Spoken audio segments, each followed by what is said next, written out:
बज गया बिगुल, बिछ गई चुनावी बिसात, किसका बजेगा डंका और किसकी होगी मार। नाजरीन आदाब, Ajbar times Urdu news channel में आप तमाम का खैर मकदम है। बताता चलूं, बेंगलुरु सेंट्रल पार्लियामेंटी हल्के के कांग्रेस उम्मीदवार मंसूर अली खान की एक सियासी समाजी खिदमत के ताल्लुक से समाजी कारकुन और RTI एक्टिविटीज और शहर के जानी मानी शख्सियत जनाब मोहम्मद वजीर बेग से खुसूसी इंटरव्यू। वजीर बेग साहब ने वक्फी मामलात पर खुलकर तहकीकात की हैं और कई घोटालों को मंजर आम पर लाया। वह करप्शन से लड़ने के लिए काफी जद्दोजहद कर रहे हैं। आइए सुनिए उनकी ज़बान। करने आए थे तो मुसलमानों के पोस्ट ने कुलदीप सिंह से जाकर मुलाकात की थी और उन्होंने शिकायत की थी कि मुसलमानों के लिए कोई जगह नहीं छोड़ रखी है, आपने जो डिलिमिटेशन जारी किया है। तो उन्होंने उस वक्त कहा था कि बेंगलुरु सेंट्रल एक हल्का है जहां आंख बंद करके मुसलमान जीत सकता है।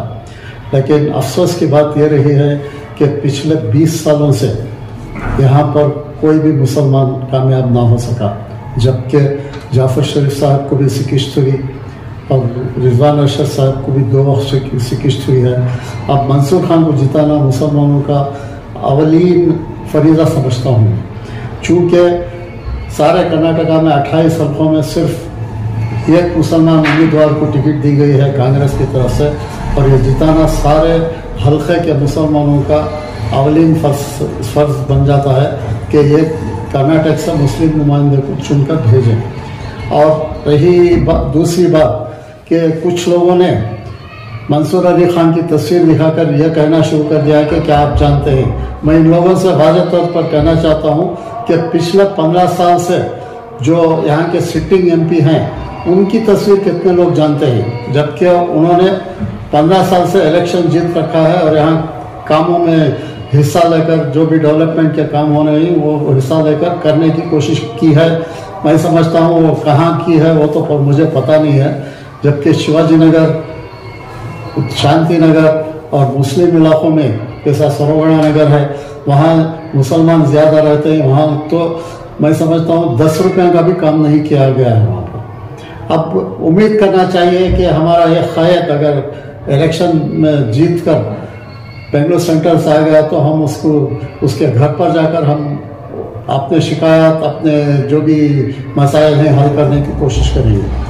तो मंसूर अली खान को जिताना बहुत ही ज़रूरी है ताकि मुसलमानों का शान भी रहे और नाम भी रहे, और पार्लियामेंट में मुसलमानों में, लोकसभा में सवालात, मुसलमानों के मसाइल के सवालात करने वाला शख्स मौजूद रहे।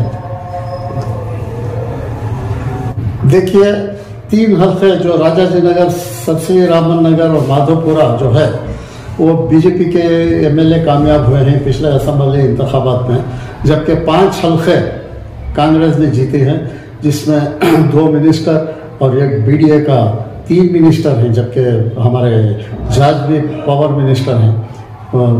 हमारे गुंडूराव साहब, जमीर अहमद साहब और जज तीनों मिनिस्टर हैं। एक BDA के चेयरमैन, वो भी वजीर का ओहदा ही कहा जाएगा, जबकि रिजवान अरशद साहब को कोई ओहदा नहीं, MLA हैं वो। तो माधोपुरा और सरसी रामन नगर का मामला यह है कि वहाँ पर जो IT हब कहा आपने, वहाँ पर नॉर्थ इंडियंस की तादाद ज़्यादा है, और नॉर्थ इंडियन को भी अब पता चला है कि मौजूदा गवर्नमेंट जो पिछले 10 साल से क्या काम की है और मौजूदा गवर्नमेंट को किस तरह से उखाड़ कर फेंकना है, उनके जहनों में भी आ चुका है। और मुझे खरी उम्मीद है कि इस बार वहाँ पर वोटरों की तादाद ज़्यादा कांग्रेस को ही वोट देगी। और दूसरी बात जो आपने कहा कि स्ट्रैटेजी मंसूर खान की क्या होगी वहाँ की उन हल्कों पर, तो मैं समझता हूँ मंसूर खान ने पिछले हफ्ते से ही वहाँ पर कैंपेन शुरू कर दी है। हर अपार्टमेंट पर जाकर वहाँ के लोगों को मिलने की कोशिश हो रही है। देखा जाएगा कि इंतखाबात के मुकम्मल होने के बाद 4 जून को किस तरह के रिजल्ट आएंगे। अब रही राजाजी नगर के बाद, तो वहाँ सुरेश कुमार साहब काफ़ी दिनों से BJP के उम्मीदवार बनकर कामयाब होते आ रहे हैं, और वहाँ भी असम्बली के और पार्लियामेंट के इंतखाबात मुख्तलिफ होते हैं। और ये सोचकर वोटर वोट देता है कि सेंट्रल में कौन हुकूमत करे और यहाँ इस रियासत में कौन हुकूमत करे। और वहाँ का भी रुझान मुझे काफ़ी अच्छा नज़र आ रहा है। चूँकि सरकार कांग्रेस की है, इसमें तो लोगों को जो स्कीमों का फ़ायदा उठा रहे हैं उनके जहनों में है कि कांग्रेस आवाम की भलाई के लिए काम करेगी और इसी वजह से वो कांग्रेस की तरफ वोट देने का सोच रहे हैं। कांग्रेस हुकूमत ने जो 5 गारंटी स्कीम्स लाई हैं, इसके जवाब में नरेंद्र मोदी साहब ने मोदी गारंटी के ताल्लुक से स्कीम शुरू किए हैं। इस ताल्लुक से आप क्या कहेंगे? मोदी की गारंटी आज तक क्या रही सारे हिंदुस्तान को पता है। 2014 के आम इंतखाबात के पहले उन्होंने कई वादे किए थे कि मैं वो करूँगा, बीजेपी आने के बाद ये करेगी, आज तक वो वादा पूरा नहीं हुआ।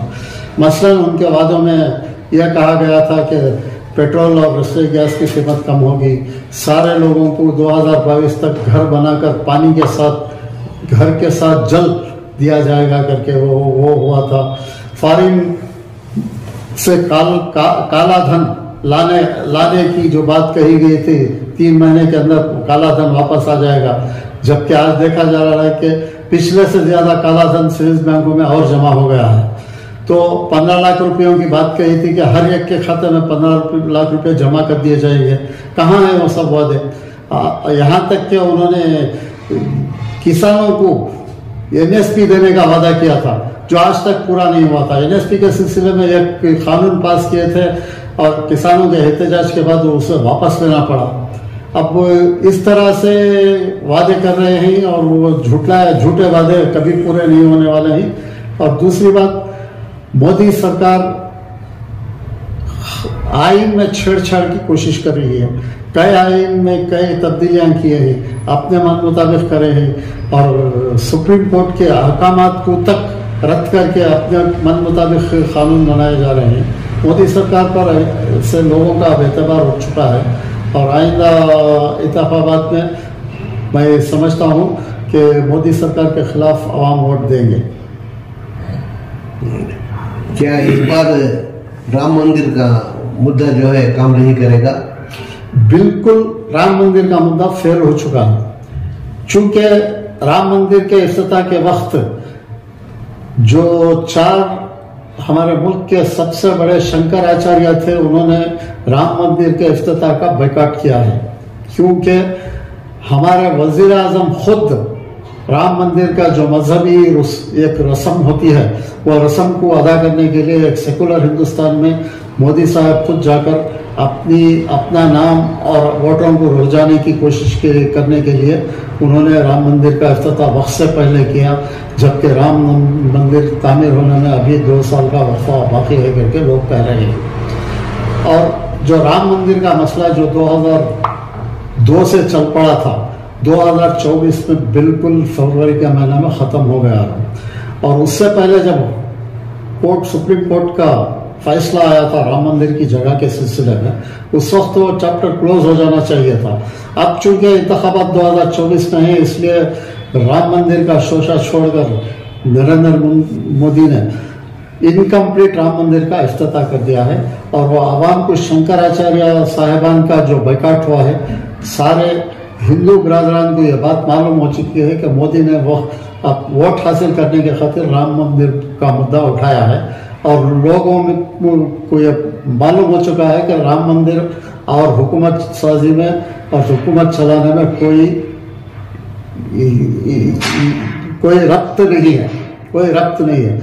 और दूसरी बात यह है कि राम मंदिर का मामला जो ख़त्म हो चुका है, उसे बार बार उछालने की मोदी साहब कोशिश कर रहे हैं और उसमें वो बुरी तरह नाकाम हो चुके हैं।